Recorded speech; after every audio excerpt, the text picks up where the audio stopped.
Good morning, class. Hope you all are fine. Okay, let's start with chapter 3, that is classification of elements and periodicity in properties.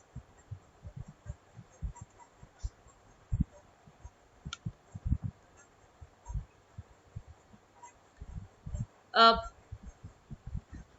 what is classification of method? Alright, अगर हम classification of elements के बारे में बात करते हैं, that means elements की grouping करना. This is known as the classification of elements. Alright, but question arise, why do we need them to classify? Alright, हम उनकी ऐसी भी तो स्टडी कर सकते हैं. Then why there's need to classify them? Okay, as you all know, पहले सिर्फ थोड़े से ही एलिमेंट्स थे तो उनको हम इजीली स्टडी कर सकते थे. बट अब क्योंकि एलिमेंट्स इंक्रीज होते जा रहे हैं, जैसे कि पहले सिर्फ 9 एलिमेंट्स थे और आज के टाइम पर अगर हम देखें 114 टू 118 एलिमेंट्स हैं, तो उसकी स्टडी बहुत ज़्यादा डिफिकल्ट हो गई है. उसकी स्टडी करने के लिए हम क्या करते हैं, उनको क्लासिफाई कर देते हैं.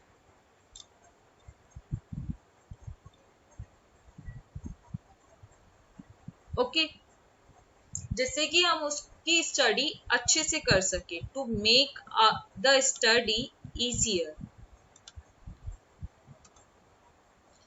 सो जनरल क्लासिफिकेशंस अगर हम देखते हैं, first is Dobereiner's triad. Dobereiner's triad के अंदर क्या था, इसके अंदर 3 एलिमेंट्स थे विद सिमिलर प्रॉपर्टीज, उनको क्लासिफाई किया था, like lithium, sodium and potassium. ये 3 एलिमेंट्स है having similar properties. अब इनको किस तरीके से क्लासिफाई करा, that the first atom and the third atom have average atomic mass which is equals to the sodium. Like 7 plus 39, इसका मैंने average mass calculate करा, that is equals to 23, which is exactly equals to the sodium. Similarly in other cases also, but this classification has limitation. What is the limitation of this? That only few elements can classify according to this Dobernier's triad. Next one is Newland's octave rule.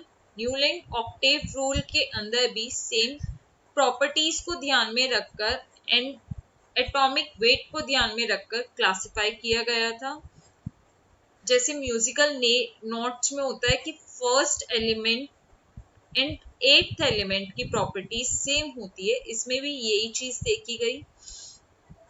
Lithium के बाद sodium eighth में आया and उसकी जो properties थी वो बिल्कुल same थी. जैसे म्यूजिकल नोट्स में होता है सारे गामा पा धा नी एंड वापस से क्या आ जाता है सा. ऑलराइट, सो वापस से इसके अंदर भी जब हम एलिमेंट्स को क्लासिफाई करते हैं तो जो प्रॉपर्टीज वाला एलिमेंट आता है उसकी प्रॉपर्टीज फर्स्ट वाले से मैच करती है.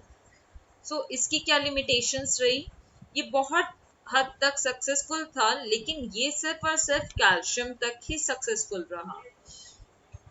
नेक्स्ट, इसके बाद आगे जो न्यूलैंड नोबेल गैसेस की डिस्कवरी हुई थी, तो न्यूलैंड उन नोबेल गैसेस को यहाँ अरेंज नहीं कर पाया, जिसकी वजह से ये जो पूरी ट्रेड था वो न्यूलैंड ऑक्टेव रूल का ये जो लॉ था वो खराब हो गया था. एंटायर अरेंजमेंट में वो डिस्टर्ब हो जाता, इसलिए उसको कोई प्लेस नहीं दे पाया था.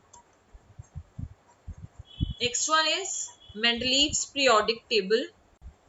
Mendeleev's periodic law, which states that physical and the chemical properties of the element are the periodic function of their atomic masses.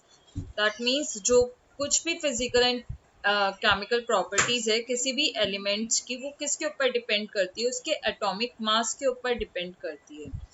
जिस टाइम पर मेंडलीव्स ने ये periodic table बनानी स्टार्ट करी थी, उस टाइम तक सिर्फ 63 एलिमेंट्स थे जो नोन थे.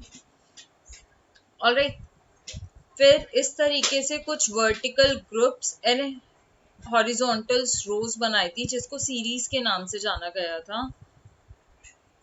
यहाँ पर ये जो जीरो ग्रुप है ये बिल्कुल एंड में ऐड हुआ था, जब पीरियोडिक टेबल पूरी बन गई थी तब नोबल गैसेस देखी थी। ये बाद में डिस्कवर हुई थी क्योंकि ये बहुत ही ज्यादा इनर्ट होती है, नेचर में किसी के साथ रिएक्ट नहीं करती है, तो इसलिए उनको अलग से ही रख दिया गया था।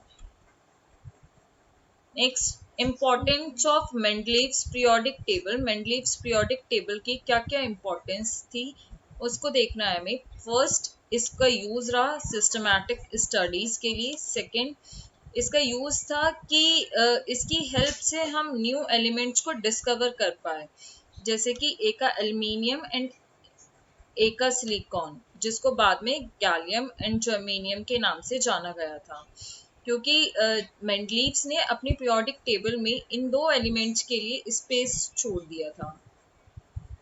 नेक्स्ट, किसी किसी के एटॉमिक मासेस को करेक्ट किया गया जिनका एटॉमिक मास डाउटफुल था।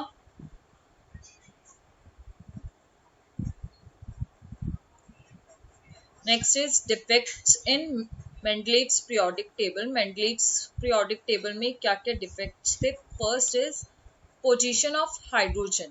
अब हाइड्रोजन की जो पोजीशन थी मेंडलीव्स की पीरियोडिक टेबल में वो फिक्स नहीं थी। जब हमने मेंडलीव्स की पीरियोडिक टेबल देखी तो उसके अंदर जैसे ग्रुप 1A रिएक्ट कर रहा था, ठीक उसी तरीके से वो और किसके साथ रिजेंबल कर रहा था, हाइड्रोजन ग्रुप 7A के साथ भी रिजेंबल कर रहा था। तो इसलिए हाइड्रोजन की पोजीशन को फिक्स करना बहुत मुश्किल हो रहा था कि इसको ग्रुप 1A के साथ रखा जाए या ग्रुप 7A के साथ रखा जाए। Next is position of isotopes. अब क्योंकि इसकी जो प्रॉपर्टी थी वो प्रॉपर्टी किस चीज के ऊपर बेस्ड थी, एटॉमिक मास के ऊपर बेस्ड थी, इसलिए आइसोटॉप्स की भी एक उसके अंदर पर्टिकुलर पोजीशन होनी चाहिए थी, बट मेंडलीव्स ने आइसोटॉप्स को कोई डिफरेंट पोजीशंस नहीं दी थी। Next one is anomalous position of some elements. कुछ एलिमेंट्स ऐसे थे, अब क्योंकि इनको अरेंज एटॉमिक मास के बेसिस पे किया गया था, तो कुछ एलिमेंट्स ऐसे थे जिनका एटॉमिक वेट ज्यादा था लेकिन फिर भी उनको पहले रख रखा था। जैसे एल्यूमिनियम पहले आ जाता है as compared to the potassium, जबकि एल्यूमिनियम का वेट होता है 39.9 एंड पोटेशियम का वेट होता है 39.1। इसी तरीके से कोबाल्ट एंड निकल के केस में भी देखा गया, कोबाल्ट का वेट ज्यादा होता है फिर भी कोबाल्ट को निकल से पहले ही प्लेस कर देते हैं पीरियोडिक टेबल में। तो इस चीज को वो एक्सप्लेन नहीं कर पाया कि ऐसा क्यों हुआ है, जबकि एटॉमिक वेट तो इनका ज्यादा है। उन्होंने क्योंकि बेसिकली बाद में उनकी प्रॉपर्टीज के अकॉर्डिंग भी स्टार्ट कर दिया था उनको क्लासिफाई करना। Next is position of lanthanoids and actinoids. Lanthanoids and actinoids की जो पोजीशन थी उसको मेन पीरियोडिक टेबल जो बनाई गई थी उसके अंदर कोई जगह नहीं दी थी। So these are some defects in Mendeleev's periodic table.